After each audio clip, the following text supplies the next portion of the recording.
आज आपण लाल भोपळ्यापासून 15 ते 20 दिवस टिकणारे, अगदी प्रवासातही तुम्ही सहज घेऊन जाल असे पोटभरीचे 2 प्रकार पाहणार आहोत. 15 ते 20 दिवस हे पदार्थ कसे टिकवायचे याविषयी सुद्धा सांगणार आहे, त्यामुळे व्हिडिओ शेवटपर्यंत नक्की पहा. चला तर मग रेसिपीला पटकन सुरुवात करूयात. तर येथे मी 2 मोठे चमचे तेल घेतलेलं आहे. तेलाचं प्रमाण जसं तुमचा भोपळ्याची क्वांटिटी असते त्यानुसार ठरवायचं आहे. त्यानंतर यामध्ये ओवा पाव चमचा, 1 चमचा लाल तिखट, 1 चमचा कसुरी मेथी, पाव चमचा हळद आणि चिमूटभर हिंग घालायचं आहे. एक 6 ते 7 सेकंद फक्त परतून घ्यायचं आहे. लगेचच यामध्ये 1 वाटी किसलेला भोपळा घालायचा आहे. आता हे सगळं एकजीव करून घ्यायचं आहे. तुम्ही जर या चॅनेलवर नवीन असाल तर अशाच नवनवीन रेसिपींसाठी चॅनेलला सबस्क्राईब करायला विसरू नका. बेल आयकॉनवर क्लिक करा म्हणजे येणाऱ्या नवनवीन रेसिपींचं नोटिफिकेशन सगळ्यात आधी तुम्हाला मिळेल. आता हे सगळं चांगलं मिक्स करून झालेलं आहे. यावर आता आपण झाकण ठेवून साधारणतः मिनिटभर हे मिश्रण वाफवून घेऊयात. आता हे मिनिटभर झालेलं आहे आणि मिश्रणसुद्धा वाफवून झालेलं आहे. यातला ओलावा आपल्याला तसाच ठेवायचा आहे. जास्त मिश्रण कोरडं करायचं नाही. आता गॅस बंद करायचा आणि हे मिश्रण थंड होण्यासाठी ठेवून द्यायचं. तर इथे मिश्रण थंड झालेलं आहे. यामध्ये चवीनुसार मीठ घालायचं आहे आणि 1 वाटी गव्हाचं पीठ घालायचं आहे. 1 वाटी लाल भोपळ्याला मी ते 1 वाटी गव्हाचं पीठ घातलेलं आहे. त्यानंतर यामध्ये 2 चमचे तांदळाचं पीठ घालायचं आहे आणि हे सगळं चांगलं मळून घ्यायचं आहे. तर इथे मी पीठ चांगलं मळून घेतलेलं आहे. मिश्रणाला जो ओलावा होता त्यामध्येच हे मी पीठ चांगलं मळून घेतलं. कुठे इथे मी पाण्याचा वापर केलेला नाही आहे. आता हे पीठ 10 मिनटं तसंच ठेवून देऊयात. तर इथे 10 मिनटं झालेली आहेत आणि आता याचे लिंबा एवढे गोळे करून घ्यायचे आहेत. तर सगळ्याच पिठाचे गोळे करून घ्यायचे. त्यानंतर नेक्स्ट स्टेपमध्ये एक प्लास्टिकचा कागद असेल तर त्याला तुम्ही तेल लावून घ्या आणि त्यानंतर हे जे गोळे आहेत ते अशा पद्धतीने थापटून घ्यायचे आहेत. तुम्ही हवं तर लाटूसुद्धा शकता, पण लाटण्याऐवजी अशा पद्धतीने थापटल्यावर पुऱ्या खूपच खुसखुशीत होतात. हळूहळू कडेने एकसारखं थापटत यायचं आहे. तर इथे आपल्या दोन्ही पुऱ्या तयार झालेल्या आहेत. वरून थोडेसे तीळ पसरून घ्यायचे आहेत. आता नेक्स्ट स्टेपमध्ये या पुऱ्या ज्या आहेत त्या तळायच्या आहेत. तर इथे तुम्ही पाहू शकता मस्त टम्म अशा पुऱ्या फुगलेल्या आहेत.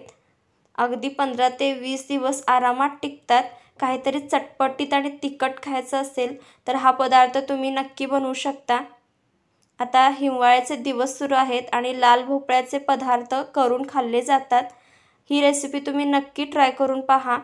तुम्ही पाहू शकता किती खुसखुशीत इथे पुरी झालेली आहे. आणि रेसिपी कशी वाटली ते कमेंट करून नक्की सांगा. आता पुढच्या प्रकारामध्ये येथे 1 मोठी वाटी किसलेला भोपळा घेतलेला आहे. तुम्हाला हवं असेल तर तुम्ही यामध्ये 2 चमचे तूपसुद्धा घालू शकता. त्यानंतर यामध्ये अर्धी वाटी चिरलेला गूळ घातलेला आहे. आता हे सगळं एकजीव करून घ्यायचं आहे. हळूहळू आता या मिश्रणाला पाणी सुटत जाईल. आपला इथे भोपळासुद्धा शिजत आलेला आहे. आता या मिश्रणामधलं आपल्याला जास्त पाणी आटवायचं नाही. त्यातला ओलावा शिल्लक राहायला पाहिजे. आता थोडं थोडं पाणी आटत आलेलं आहे. गॅस बंद करायचा. आता हे मिश्रण थंड झालेलं आहे. यामध्ये चवीनुसार मीठ घालायचं. त्यानंतर सुंठ आपण किसून घालणार आहोत. वेलचीची पूड 1 चमचा घालायची आहे. जायफळ किसून घातलेलं आहे. त्यानंतर यामध्ये 1-2 मोठे चमचे तांदळाचं पीठ घालायचं आहे. त्यानंतर ज्या वाटीने आपण भोपळा मोजून घेतला होता त्याच वाटीने इथे मी गव्हाचं पीठ घालते. आता थोडं थोडं करत यामध्ये पीठ घालत घालत हे मी मळून घेते. तर इथे मला बरोबर 1 वाटी पीठ लागलेलं आहे. आता हे सगळं पीठ चांगलं मळून झालेलं आहे. एक 10 मिनिटं आपण तसंच ठेवून देऊयात. आता 10 मिनिटं झालेली आहेत आणि याचे आता लिंबा एवढे गोळे करून घ्यायचे आहेत. हा पदार्थ असा गुबगुबीतच चांगला लागतो, त्यामुळे आकाराने थोडेसे मी मोठेच गोळे घेते. तर इथे सगळे गोळे तयार करून झालेले आहेत. आता पुन्हा एकदा प्लास्टिकचा एक कागद घ्यायचा, त्यावर थोडं तेल लावून घ्यायचं आहे आणि हे जे गोळे आहेत ते आपल्याला थापटून घ्यायचे आहेत. पुन्हा एकदा तुम्ही ते लाटून सुद्धा घेऊ शकता, पण थापटून खूपच खुसखुशीत अशा पुऱ्या होतात. तर साईडने अशा पद्धतीने थापटत थापटत आपल्याला या पुऱ्या तयार करून घ्यायच्या आहेत. वरून थोडंसं तीळ पसरून द्यायचं आहे. तर इथे आपली पुरी थापटून तयार झालेली आहे. अशाच पद्धतीने बाकीच्या पुऱ्यासुद्धा थापटून घ्यायच्या आहेत. तर नेक्स्ट स्टेपमध्ये ते तेलसुद्धा चांगलं गरम झालेलं आहे आणि या पुऱ्या चांगल्या आता गोल्डन ब्राऊन होईपर्यंत तळून घ्यायच्या आहेत. आमच्या इकडे याला लाल भोपळ्याच्या घाऱ्या म्हणतात.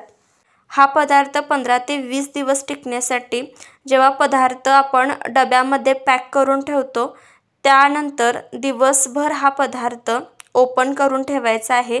त्यावर एखादं सुती कापड पसरून द्यायचं.